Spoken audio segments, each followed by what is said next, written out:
Good afternoon, students. Today in this video, we will study some more examples of exercise 3.2 from the book Numerical Analysis of Jeevan Sons Publications. Watch this video and solve these questions with the help of book. In this video, we will study examples based on Hermite's interpolation formula or osculating interpolation formula. The main details of these formulas already explained in the video entitled Interpolation with Unequal Interval Part 5. Here I am again mentioning the main formula. जो ये formula है इसमें एक आप term use करते हैं LIX. कैसे निकालते हैं इसको? जब आप LIX की बात कर रहे हैं तो न्यूमरेटर में आपने x में से सारी वैल्यूज माइनस की हैं x की, ith को देखो यहाँ से हमने छोड़ दिया है, और डिनोमिनेटर में xi में से फिर सबको देखो सब्ट्रैक्ट कर दिया, यानी कि देखो न्यूमरेटर में जो टर्म थी उसमें x की जगह xi पुट करा है, और न्यूमरेटर में जो आपका है x में से x नोट से लेके xn तक सबको सब्ट्रैक्ट करा है ith को छोड़ के. तो जब मैं L1x निकालने के लिए कहूँगी तो x में से x नोट x1 नहीं करेंगे, x2 अप टू सोन xn सब सब्ट्रैक्ट करेंगे और डिनोमिनेटर में x की जगह x1 लिख देंगे. ठीक है. और जो आपका एक्चुअल फार्मूला है वो क्या है? ये Px आपका फॉर्मूला है I from 1 to n. n कहाँ तक जाएगा? जितनी x की वैल्यूज गिवन होंगी. 1 minus 2 x minus xi li dash xi lix का square into F X I plus summation I1 from n x minus xi lix का square into F dash X I. ठीक है. i की values जो हैं आपको कहाँ से कहाँ तक गिवन है?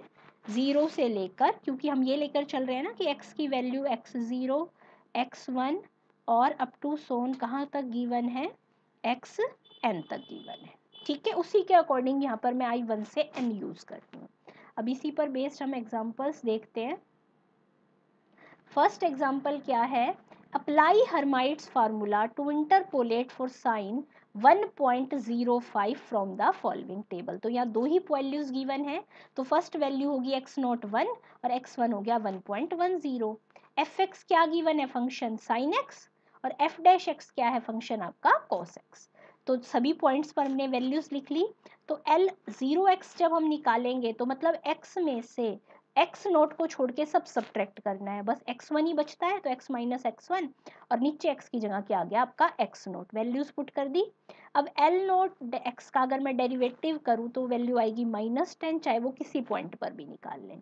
L1x क्या बन गया? x में से x1 को छोड़ के सब कुछ सब्ट्रैक्ट करना है, तो बस एक x नोट ही होगा और नीचे x की जगह x1 पुट करके वैल्यू आ गई, ये इसका डेरिवेटिव बन गया 10. अब आपने फार्मूला लिखना है समेशन 0 से 2 तक. तो अब देखो ये सिंपल टेक्निक है, कुछ भी हमने नहीं करा. ये हमने क्या करा है?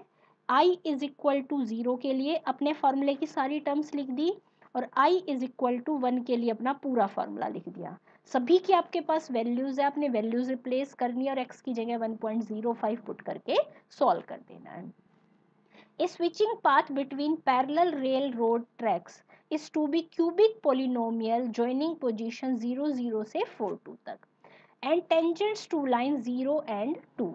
Using Hermite method find the polynomial given by. मतलब कि ये जो वैल्यूज हैं इनसे आपने हर्माइट पोलिनोमियल डिराइव करनी है. अब यहाँ भी देखें x की वैल्यू दो ही पॉइंट पर गिवन है, ये आपका x नोट हो गया, ये आपका x1 हो गया. ये एफ एक्स नोट, ये है आपका एफ एक्स वन, ये एफ डैश एक्स नोट, ये आपका एफ डैश एक्स वन. ठीक है. अब हम आ जाते हैं अपने सॉल्यूशन पे.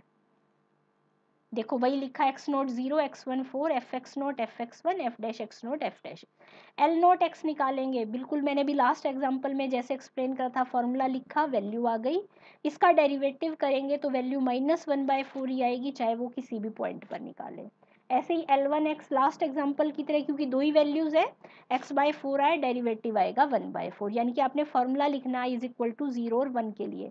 तो देखो ये पूरा formula i is equal to 0 के लिए लिखा, ये पूरा formula i is equal to 1 के लिए लिखा. वैल्यूज पुट कर दी हमने सभी. वैल्यूज पुट करने के बाद हमने सिंपल वैल्यूज़ को सिंप्लीफाई किया है, न्यूमेरिकल एल्जेब्राइक कैलकुलेशन आपकी यूज़ हो रही हैं, जिसे आप खुद ट्राई करेंगे और सॉल्व करके आपकी पोलिनोमियल बन जाती है ये।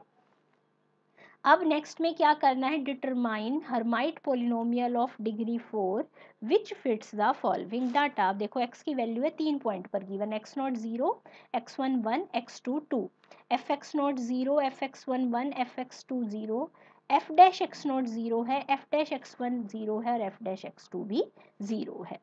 अब हम देखते हैं कैलकुलेशन।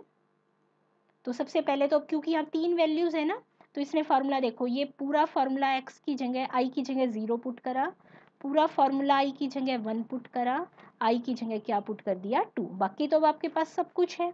अब क्योंकि यहाँ बहुत सारी टर्म्स आपकी 0 थी, तो इसने पहले वैल्यू निकालने से पहले x0 x1 और x2 पुट कर दिया। पुट करने के बाद आपका सिंपल बच गया px ये, यानी कि अब आपको सिर्फ किसकी ज़रूरत है, l1x और l1x1 की, L1 डैश एक्स 1 की। तो मैंने L1x निकाला, L1x का मतलब क्या है कि x में से x1 नहीं सब्ट्रैक्ट करना, तो क्या क्या सब्ट्रैक्ट करूँ, x0 और x2, और डिनोमिनेटर में क्या कर दूँ, x की जगह x1 पुट, सिंप्लीफाई कर दिया। अब L1x में ये आपका बना ये पोलिनोमियल, मैंने इसका डेरिवेटिव कर दिया 2 माइनस 2x, हमें L1 डैश x की वैल्यू चाहिए एट पॉइंट x1, पुट कर दी, आंसर आ गया 0। सारी वैल्यूज पुट कर दी, आपका आंसर ये बन गया। Thank you.